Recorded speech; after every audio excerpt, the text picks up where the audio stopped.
Iranian President Mahmoud Ahmadinejad is among the world's most controversial leaders. He's critical of American foreign policy, defiant in the face of UN sanctions, and has a reputation for reckless and inflammatory speeches. My colleague Diane Sawyer, who earlier this evening assumed the role of anchor on World News, sat down with the Iranian president for an exclusive interview.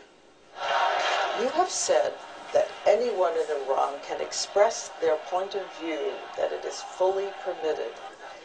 Are you saying that these demonstrators over the next few days can go to the street with any number they want, and they can protest and they will be safe? Do you think such a thing exists in America? Can the people there come to the streets whenever they want? You can apply for a permit, and yes. Are you sure? And they can go to the street and express their opinions, yes. In Iran, we have got freedom, more than what there is in America. They are free to speak and demonstrate. Amnesty International says 4,000 people were arrested among the protesters, that there have been executions, some of the mass executions of protesters. These things have to do with the judiciary. These are not political questions. The 3 American hikers who say that they accidentally wandered into Iranian territory while looking at waterfalls, Shane Bauer, Josh Fatal, and Sarah Shord. You said that you were going to do your best to set them free and to hope that it happened as soon as possible. Are you still going to do your best to set them free?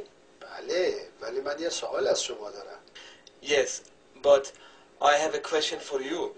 How do you know that they have accidentally crossed into Iran? How do you know they were looking for waterfalls and forests? Do you have evidence that it was not accidental? Young people on a hike, on a vacation? Who has told you this? Are you a judge? Permit me. By all Have examinations, the intelligence agents told you this? they will go on trial? I am not the judge to judge about it. Their mothers and their families, in enormous anguish, have asked, can they go to see them? Can they speak to them by telephone? Will you help arrange that? I think they have corresponded. We should ask the judge. They might be able to do it. There is a news report out of England, a document, which purports to show that Iran has been testing a neutron initiator, which is a trigger for a nuclear weapon, has no civilian use, and they now say this is the document that proves it. Have you been testing a neutron initiator? I think that some of the claims made by the Americans and other Western statesmen about our nuclear issue have turned into a repetitive and tasteless joke. Would you like to see this document? Is it a joke? No, I don't want to see them at all. I don't. They are fabricated bunch of papers continuously being forged and disseminated by the American government. So this is not true? They are fundamentally not true. Will you say to the American people tonight that Iran will never weaponize nuclear material?